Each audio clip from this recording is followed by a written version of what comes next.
classic wet fly pattern today. This is the golden pheasant. I chose this pattern for a couple of different reasons. The primary is because of the wing.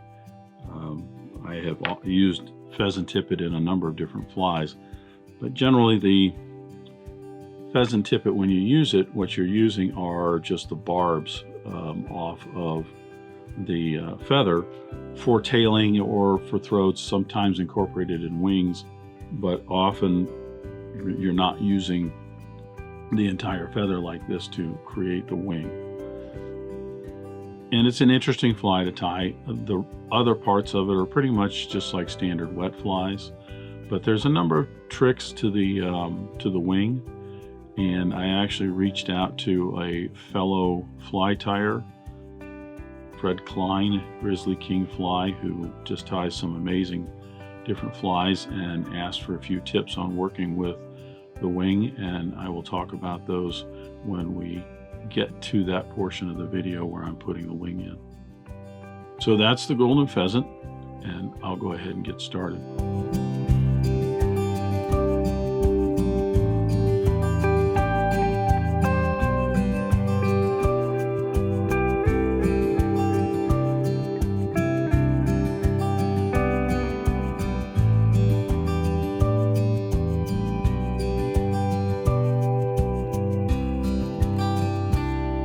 Start the golden pheasant by placing my hook in the vise.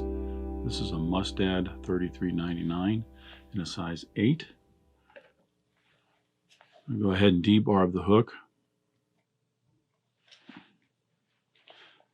I'm going to attach my thread. The first thread that I'm using with this is a Danville 6/0 in a white.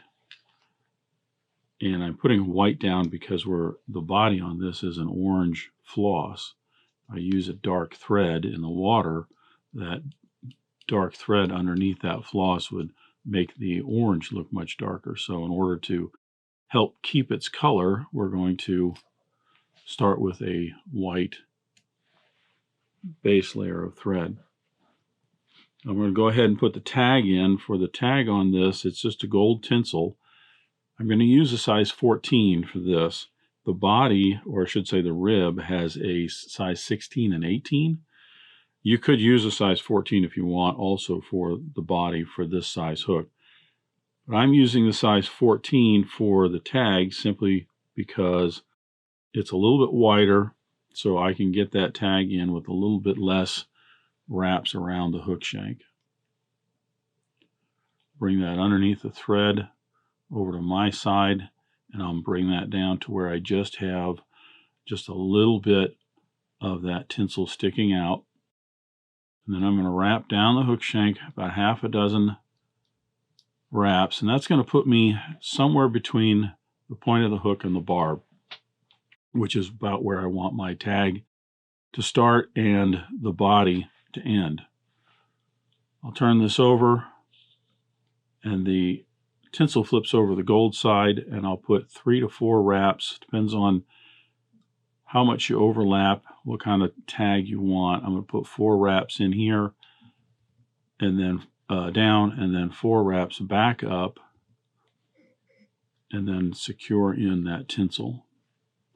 Now, I've found sometimes after you secure that tinsel in, right in here, you might get just a little bit of a bump as that tinsel gets wrapped down. If you just give this a little tug right there before you cut it, usually gets that little fold out of there.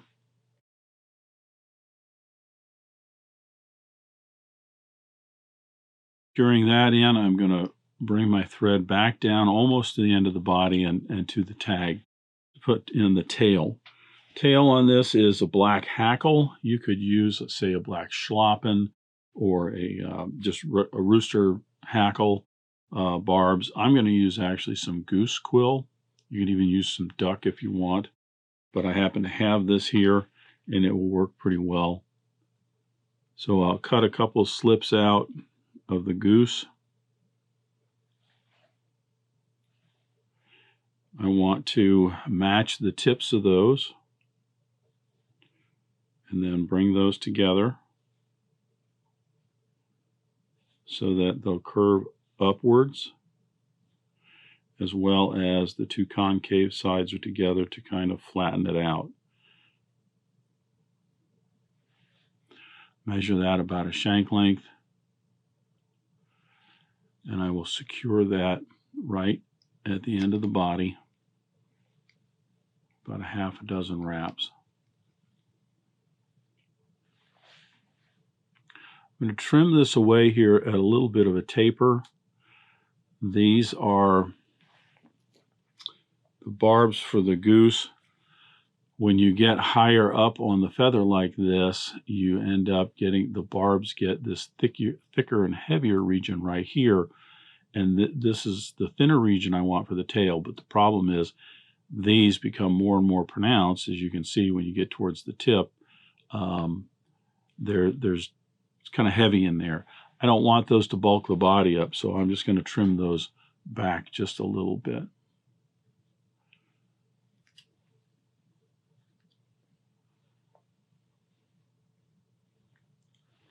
For a rib, as I said, I'm going to use the Danville 16 and 18 gold tinsel. I will attach this to the hook with the silver side up, bringing that up and around, even underneath the hook shank if you want on the bottom side. Getting my thread back to the end of the body, I'll now put in my floss body. Floss is just an orange. I'm using a Danville 4-strand Rayon floss. I'm only going to use 2 strands though. I'm not going to use all 4 strands. Even for this size hook, which is a little bit on the larger size for wet flies. The reason primarily is I don't want to bulk the body up. I already have the tail section here underneath it, and I just don't want to make it look too thick. But you certainly could, if you wanted to, just go ahead and use all 4. Bring that up underneath over to my side, pulling it back so that the floss ends at the end of the body. Making certain I've got all that secured right back to the end of the body, so my first wrap of floss will cover up all of those thread wraps. I'm now going to start flattening the thread a little bit, and all I'm doing is giving my bobbin a counterclockwise twist here, like this. Take the smoother, rounded edge of your scissors, or you can use your whip finish tool, and just bring it up under the thread like this and slowly stroke that up underneath the thread, and it will help get the twist out of the thread and flatten it. It's part of the reason why I'm using the 6/0 Danville, because it's much easier to get flattened. And sometimes on these flies, depending on if you're going to tie this be framed or to be given away or show or something like that, flattening this out just gives you a little bit smoother body. If you're going to be fishing them, I'd just go ahead and wind this on forward, but I wanted to show the technique. Make certain you're wrapping this in touching turns, give you a nice smooth underbody.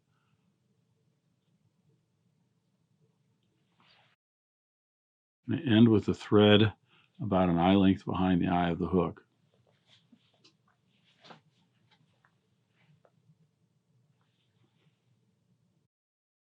Now I'm ready to apply the floss for the body.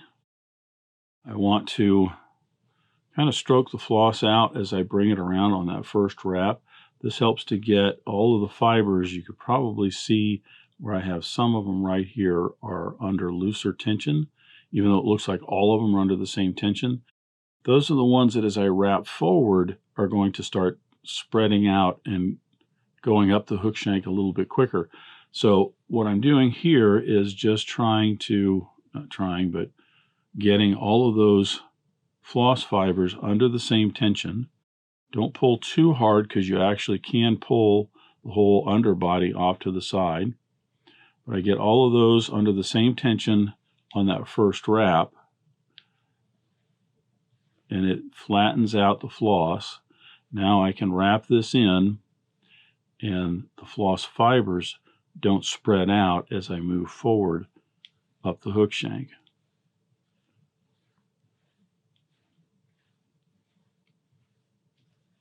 Sometimes I get a few right there at the end. The other thing is, you probably noticed that I have broken a few of the Rayon floss fibers. That's primarily because this time of year, with hands being much drier, a lot of hangnails on my fingers, and micro hangnails is what I call them, on the ends of my fingers because of just dry skin. So I find that when I'm tying flies this time of year, generally I get a little bit more of these little fibers in the floss, as well as even in the nylon tying thread occasionally. If I run my hand down the thread, I'll even snap some of those fibers. You can mitigate some of that, by the way, if you get an emery board. This is just a nail file emery board. It's not a real coarse one, but you can take this and run this over those hangnails and over your fingers just a little bit like this, and it will kind of sand away, you know, those rough little hangnails. So with the body wrapped in, I'm now going to apply the rib.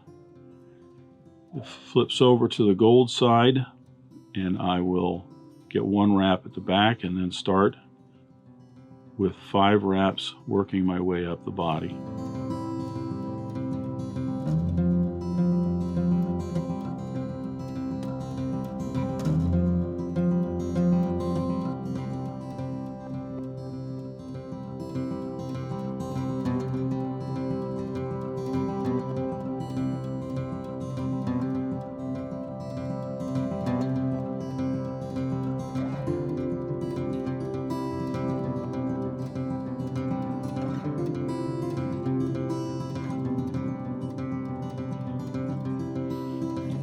After securing the rib, I'm going to go ahead and change over to my black thread. This is also a Danville 6/0 in black.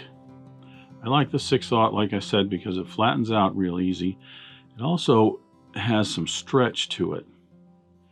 So I can put this under a little bit more tension, and the thread itself has a little bit of stretch.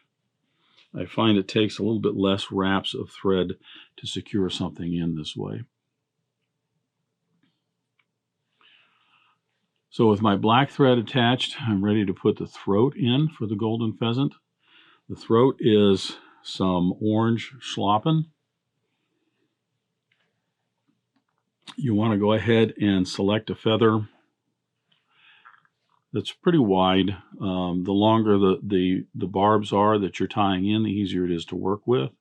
You're going to get a little bit from both sides and then match it up. It doesn't have to be matched up just perfect, but the idea is to match that up, and then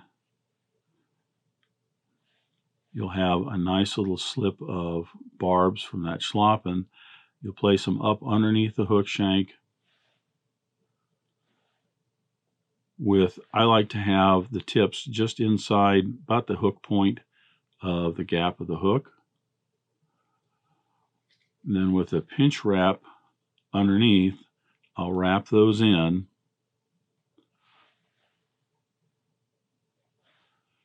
And 3 or 4 wraps, I can secure those down.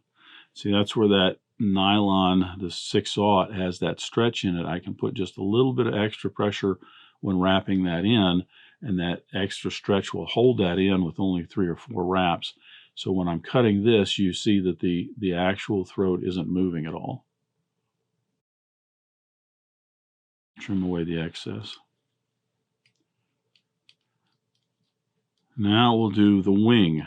The wing on the golden pheasant is, first I'm securing those butt ends, and I'm flattening this down, cleaning this up so I have a nice little platform for tying in the wing.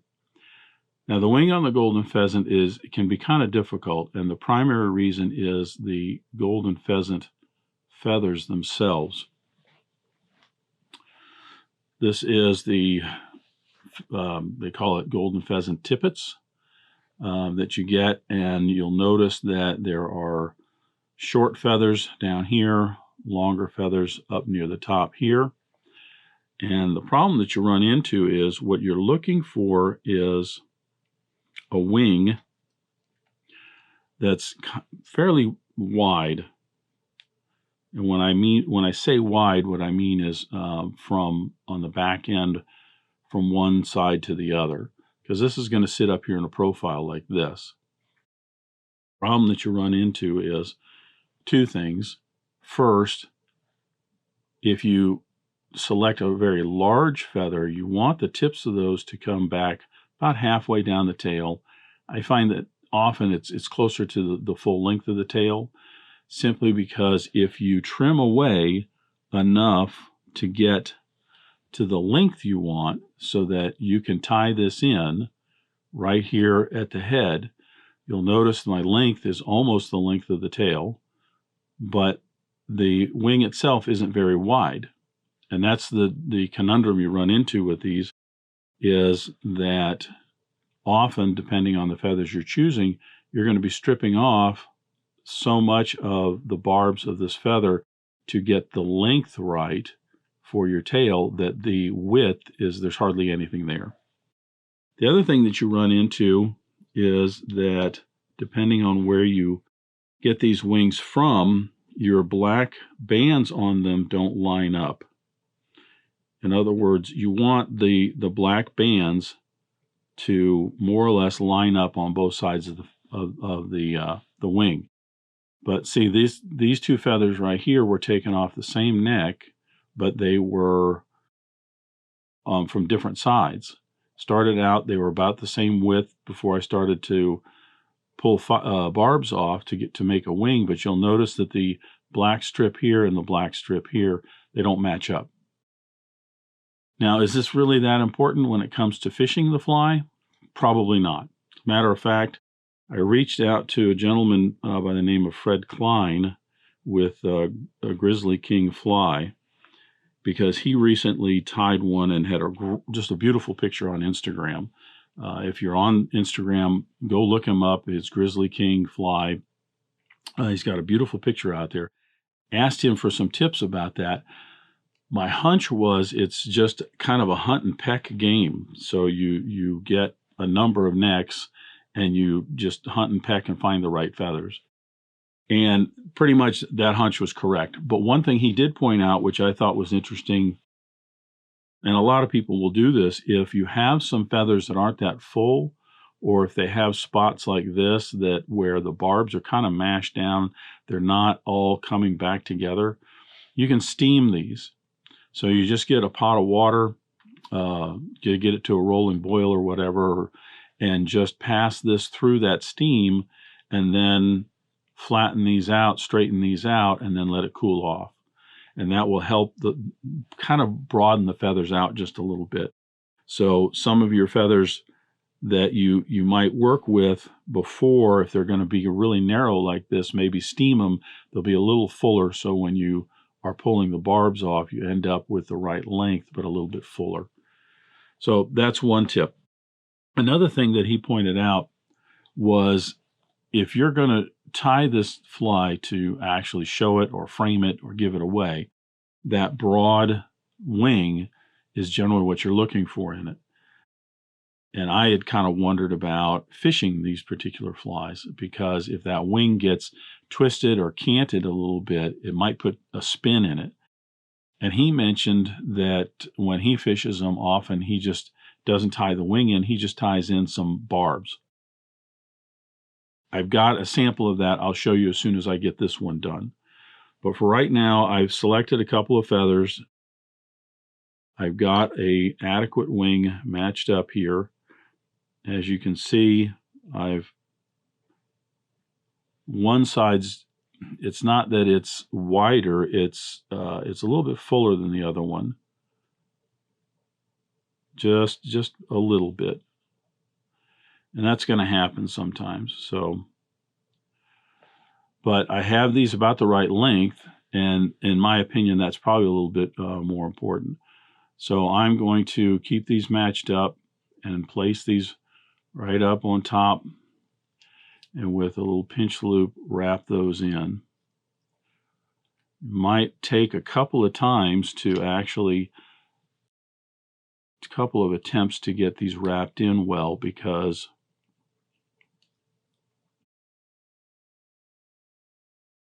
sometimes as you're wrapping it in, the torque in the thread is going to twist the wing one way or another. Often with the fingernail you can push that and move that around a little bit to get that where you want it, instead of having to rewrap it. But that looks pretty good. So I'm going to put in a couple, 2 or 3 wraps, pulling some tension on that thread to secure that, and then I'm going to trim away the excess here.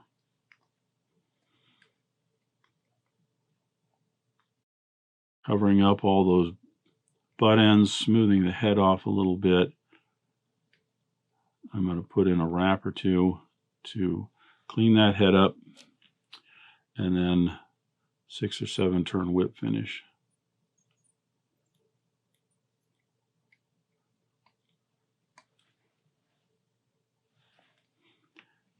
And then I will put some head cement on this.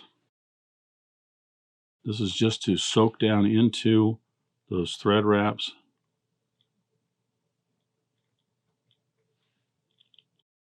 To help secure the fly a little bit. And in a moment I'll put some black lacquer on that to top that off, a couple coats to give it a nice black finished head.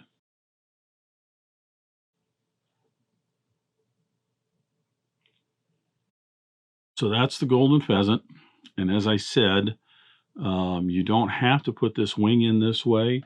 If you want, you can tie it just like this, whereas you see I have probably about a dozen barbs right there tied in at the top.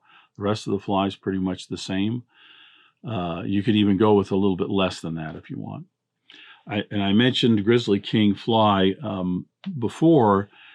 Get out there on Instagram and take a look. He has a number of flies that he does where he'll show you the fly just out of the vise, and then he'll show you underwater footage of what the fly looks like swimming in the water.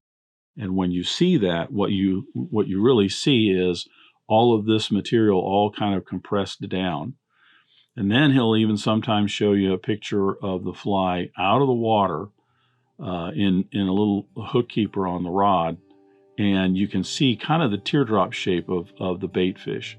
But all of these materials just kind of fold and get wet and flow right down over the back. Point being that when you put all this time and energy into such a beautiful wing, whether it's the golden pheasant here or mallard flank or duck quill or whatever, even matched and married wings, when you fish the fly, they really kind of flatten out, and then after a few fish they start getting torn up, but they still fish well. So there are other ways to tie these if you want to just fish them, if you find yourself getting frustrated with this type of wing.